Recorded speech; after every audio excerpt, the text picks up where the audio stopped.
At night, everything is different in the mountains. During the day, you only see stones, trees, and silence. But at night, that silence changes. It's as if something is watching you. I realized this later. It all started last winter when my friends and I went to a remote mountain village in Malatya. I, Emre, Khan, and Burak. Our goal was simple: get away from the city and relax for a few days. We were going to use Emre's uncle's mountain house. The electricity is weak, there's no internet. The perfect place to unwind. But when we got there, something strange was happening in the village. People didn't approach us much. We entered a coffee shop. The people inside looked at us, but no one spoke.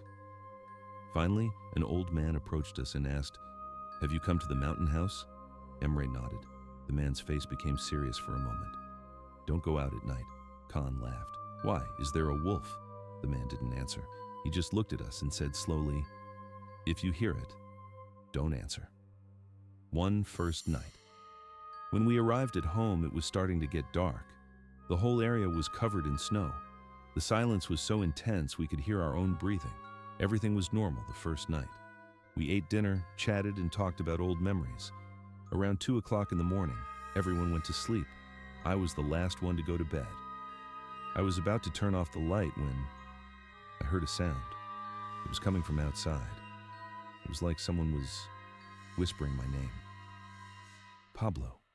I stood frozen. At first I thought it was the wind.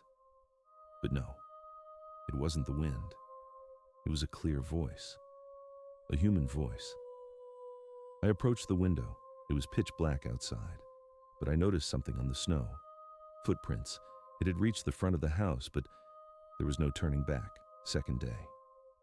When morning came, I explained the situation. Khan made fun of it. Burak didn't take it seriously, but Emre was a little uneasy. We went down to the village again. This time we found the old man again. I told him about the footprints. The man's face turned completely white. "Did you see the tracks? Or did you just hear a sound?" "I saw the tracks," I said. The man nodded. "They have found you now." Second night, no one was comfortable that night. Around 1 o'clock, the voice came again. But this time, not only my name, it was saying all our names. Emre, Khan, Burak. The sound was traveling around the house. I walked towards the door. Emre shouted, "Don't open it!" But a shadow passed under the door. Then, there was a light knock on the door. "Tap, tap, tap!" Burak couldn't resist and approached the door. "Who's there?" he shouted. The sound stopped. Then, from behind the door, Burak's voice was heard. "Open it, I'm cold." Burak stood frozen. Because he was speaking in his own voice, no one slept that night. When morning came, Burak was gone. The door was open. We went out. There were footprints in the snow again. This time, for 5 people. But there were 4 of us. We ran down to the village. The old man bowed his head when he saw us. "He took one of you." "What is this?" I shouted. The man took a deep breath. "There is something living in the mountain.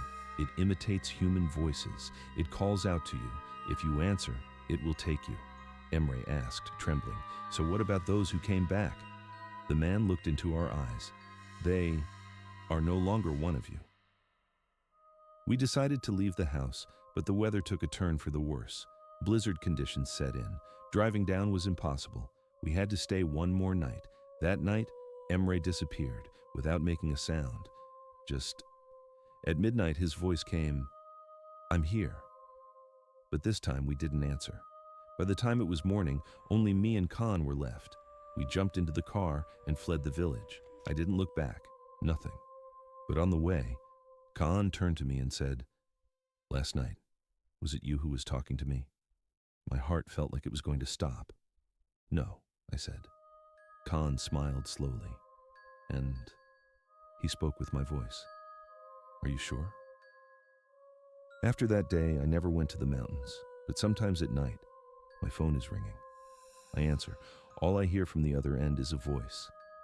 Pablo. And the scariest part is this. That voice now. Sometimes it sounds like my voice.